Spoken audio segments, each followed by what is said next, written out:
Bienvenida, ministra. Gracias por estar compartiendo con nosotros y felicidades por toda esa gestión que está haciendo el MINSA. Tenemos la primera pregunta para usted.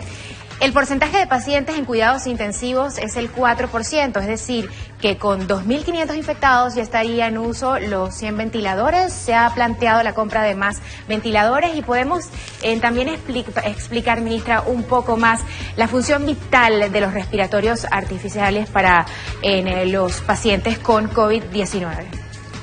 Mira, primero partiría por decir que si bien es cierto los ventiladores son un recurso nuclear para salvar vidas, ese no debe ser la estrategia principal.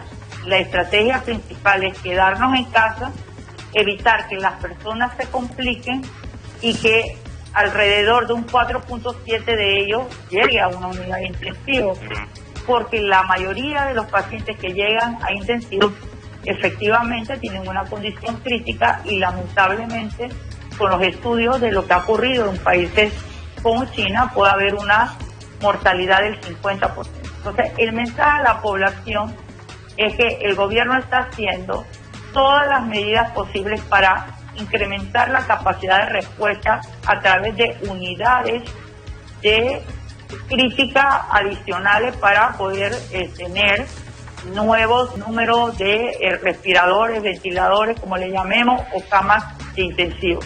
De hecho, el señor presidente lo ha dicho, si tenemos que adquirir más ventiladores, ahorita mismo nosotros estamos en el proceso de compra de los primeros 100 para el hospital modular, pero hemos hecho requisiciones hasta para llegar a 600 para prepararnos incluso para el peor escenario. Esa es la gestión que se está haciendo. Pero el mensaje a la población es que hay que evitar llegar a intensivo. ¿Por qué tenemos que estar pensando? Y recientemente me hablaba una amiga de Arraiján y me decía, doctora, necesitamos un equipo modular, un nuevo hospital modular para Arraiján. Y yo le decía, ¿por qué no es más fácil quedarse en casa y evitar que la población se complique? Ese es el mensaje que todos los panameños responsables, que son la mayoría del país, debemos tomar como la medida fundamental para abordar esta lamentable pandemia. A quedarse en casa. Ministra, tenemos la siguiente pregunta realizada por Ezequiel en Jetmal y dice, el 28 de marzo pasado el doctor Sandoval dijo a la prensa que mayores de 60 años con morbilidad y COVID-19 leve recibirían hidroxicloroquina. ¿Algún médico que haya aplicado el tratamiento puede decirnos la experiencia a la fecha y las dosis ensayadas? Y podemos también explicar un poco más de este medicamento, en el hidroxicloroquina. El mismo tiene dos efectos sobre el coronavirus y también hay otro medicamento que es la acitromicina. ¿Qué podemos decir sobre esto, ministra? Al respecto, tanto la acitromicina, que es un antibiótico, como la hidroxicloroquina, son medicamentos que deben ser prescritos por los médicos. No se pueden estar autorrecetando porque todo medicamento puede tener un efecto secundario. En ese sentido, los protocolos efectuados y diseñados por este equipo de expertos que nos vienen acompañando en el proceso de control de coronavirus plantean que se pueden utilizar la hidroxicloroquina en los casos leves y de hecho hemos tenido hay experiencia en tanto en el complejo hospitalario y en este momento incluso en los pacientes que tenemos en hotel de utilizar la misma. Claro está que a pesar de que se ha utilizado históricamente la hidroxicloroquina sin mayores historias de complicaciones en el protocolo, previendo garantizarle la salud a la población, por alguna minoría de casos se está pidiendo la toma de un electrocardiograma. Entonces nosotros estamos cumpliendo con la medicina basada en la evidencia para proteger la salud de la población. Efectivamente lo estamos utilizando. La dosis que se está utilizando es hasta 400 miligramos cada 12 horas por 5 días. Pero este es un medicamento y es una decisión que debe tomar un médico y que la población debe evitar autorrecetar. Ministra, qué bueno que esté con nosotros y sobre todo el panameño es muy dado a automedicarse y siempre se ha recomendado no se automedique, consulte a su médico. En caso que uno esté en su casa y sienta síntomas de resfriado, ¿qué es lo recomendable? ¿Llamar al 169 o consultar a Rosa o asistir a un centro médico? Y sobre todo las diferencias, tal vez desde un punto de vista científico, ¿qué diferencia en cuanto a los síntomas podríamos ver? Sí, en primer lugar tendría que decir que el cuadro inicial de un cuadro respiratorio, de una gripe, pudiera inicialmente parecer un caso de COVID, porque tienen algunos datos similares, pero de alguna manera la persistencia de la fiebre, tos intensa y esa sed de aire o de dificultad respiratoria es un dato que rápidamente nos debe llevar a la búsqueda de atención. El 169 ha demostrado que tiene la capacidad de filtrar o de categorizar los pacientes que deben recibir atención.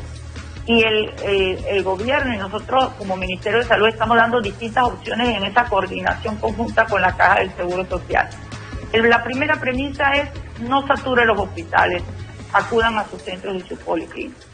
Pero en el 169 tienen la posibilidad, y ahora hemos puesto un nuevo programa, de que puedan personas con problemas de tos o síntomas de dolor en el pecho, pero que al mismo tiempo tengan fiebre o tengan un cuadro diarreico asociado a fiebre y que pueda ser un dato que apunte hacia COVID, puedan asistir al Instituto Nacional de Medicina Física, que es el filtro del área metropolitana que recién hemos instalado y que el día de ayer solamente fueron 11 personas.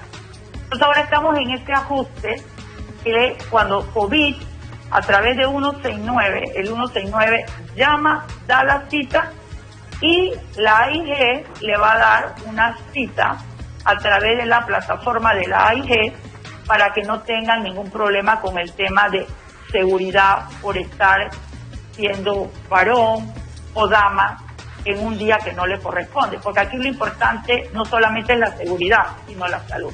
Así que ese ajuste que venimos haciendo con la AIG y con seguridad va a permitir que la persona que sea remitida por el 169 pueda acudir a esta nueva red de servicios que estamos instalando, que le va a permitir de 7 de la mañana a 6:30 de la tarde a pacientes con problemas o datos respiratorios ir. En paralelo, aprovecho la oportunidad para decirles que una de las estrategias fundamentales que venimos desarrollando es el tema de masificar la prueba para detectar los casos a tiempo y evitar que las personas con alguna complicación son las que lleguen a intensivo y que rápidamente podemos captar los casos leves y quizás algunos casos moderados. Así que ahora con la unidad que hemos establecido en el Centro de Convenciones Amador, una vez que la persona en el 169 sea remitida a esa unidad donde se tomen las muestras, puedan tomarse las muestras. Así que ir al Centro de Amador de Convenciones a tomar la muestra implica dos situaciones. Una, que tenga la cita dada por Rosa o por 169, porque van a ser dadas por hora para evitar que la aglomeración de personas. Todas las estrategias que estamos desarrollando dentro del sistema sanitario y las estrategias evitar la aglomeración, por lo tanto estamos coordinando como un gran equipo AIG, el Ministerio de Seguridad y el Ministerio de Salud y la Caja del Seguro Social. Continuamos, ministra, y tenemos la siguiente pregunta hecha por Nancy Araúz y dice, ¿podría haber algún tipo de secuelas en el sistema respiratorio después del COVID-19 en pacientes ya recuperados? En Panamá tenemos 9 pacientes recuperados y dicen algunos informes que hay de un 20 a 30% de recaída en la función pulmonar. ¿Qué secuelas existen, ministra? Quisiera señalar un aspecto muy importante. Algunos países están dando como criterio para decir que una persona está recuperada una vez que cumple el tiempo mínimo de los 14 días. Nosotros en Panamá hemos sido muy rigurosos para colocar a una persona como recuperada. Estamos haciendo 2 pruebas de PCR para dar la condición de recuperado, para garantizar que esta persona no vaya posteriormente ser visto como una recaída y que realmente estaba en esta fase de proceso de recuperación. Por eso ustedes van a ver que el número de pacientes que se van a recuperar se puede ver lentamente, así mismo como inicialmente se tuvieron los casos, porque tienen que pasar los 14 días y además tener 2 pruebas positivas. Entonces lo estamos haciendo de una manera muy responsable, con evidencia científica. Y en relación a la pregunta, hay algunos estudios que indican que puede haber un 20% de personas que queden con alguna complicación respiratoria, pero también otros estudios indican que con terapias respiratorias pueden recuperar la función. Entonces se trata de eso, ¿no? De cumplir con todas las indicaciones médicas y proceder a recibir los tratamientos de acuerdo con las indicaciones médicas. Así es, ministra. Recuerdo hace algunos años que leí un libro que se llama Homo Deus, y en ese libro se hablaba de una proyección futurista de algoritmos utilizados para la detección de enfermedades o para comunicarse con la ciudadanía. Resulta que entonces llega esta pandemia y en Panamá tenemos la funcionalidad de Rosa, que justamente es un algoritmo utilizado para comunicarse con la ciudadanía. ¿Será que ya llegó el futuro aquí a la medicina, ministra? Bueno, Panamá ha sido uno de los países que en Latinoamérica ha tenido tecnología, a pesar que nosotros los panameños no reconocemos la capacidad científica y de innovación. Muchos países no tienen teleradiología ni telemedicina, y Panamá desde hace muchos años en muchas instalaciones se ha tenido esa capacidad. Claro, ahorita con Rosa es la novedad y hay una gran capacidad de innovación que está demostrando la IG, que viene trabajando con nosotros, y a través de Rosa vamos a tener un gran aporte para poder administrar las citas médicas posteriormente, tanto para especialidades como para estudios. Así que ha llegado y es la era de la tecnología, y Panamá está demostrando que no solamente está utilizando las evidencias científicas para la toma de decisión de esta pandemia, sino también que estamos aplicando la tecnología y que tenemos científicos con mucho talento y muchas personas innovadoras. Tenemos, ministra, la siguiente pregunta acerca del hospital modular. Menciona Jordana Fasano, ¿el hospital modular será utilizado temporalmente para esta pandemia o tendrá algún otro propósito a largo plazo? Podemos hablar de esos avances de salud COVID-19, el hospital modular que estamos esperando.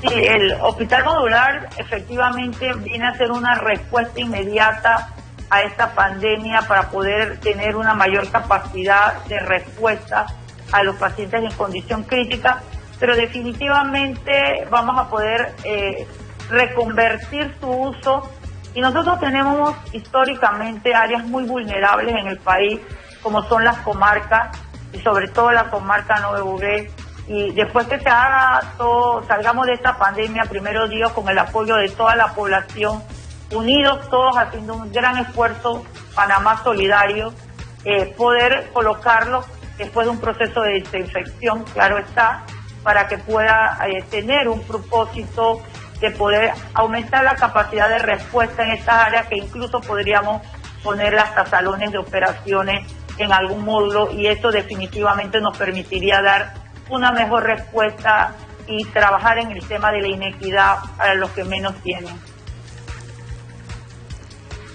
Seguimos entonces, ministra, con la siguiente pregunta. Lady Kakubari dice, ¿cuál es el protocolo para que los niños de meses o más grandes puedan colocarse sus vacunas reglamentarias en este tiempo de cuarentena absoluta? También podemos explicar un poco más, ministra, sobre cómo va a ser el manejo de las vacunas contra la influenza y sobre todo para la población de alto riesgo.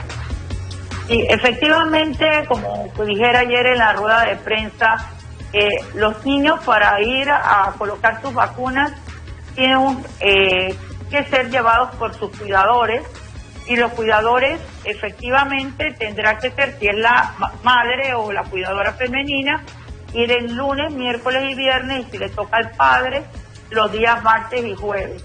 Yo creo que también es importante resaltar que una vez que ellos presenten la tarjeta de vacuna, porque se están movilizando a una instalación de salud, va a haber la flexibilidad con el sistema de la coordinación conjunta que venimos haciendo con el Ministerio de Seguridad, de que no van a tener ningún problema de llevar a sus hijos a atenderse, y que estas instalaciones se le dará un documento que le sirva de constancia de que sus hijos vienen de vacunar.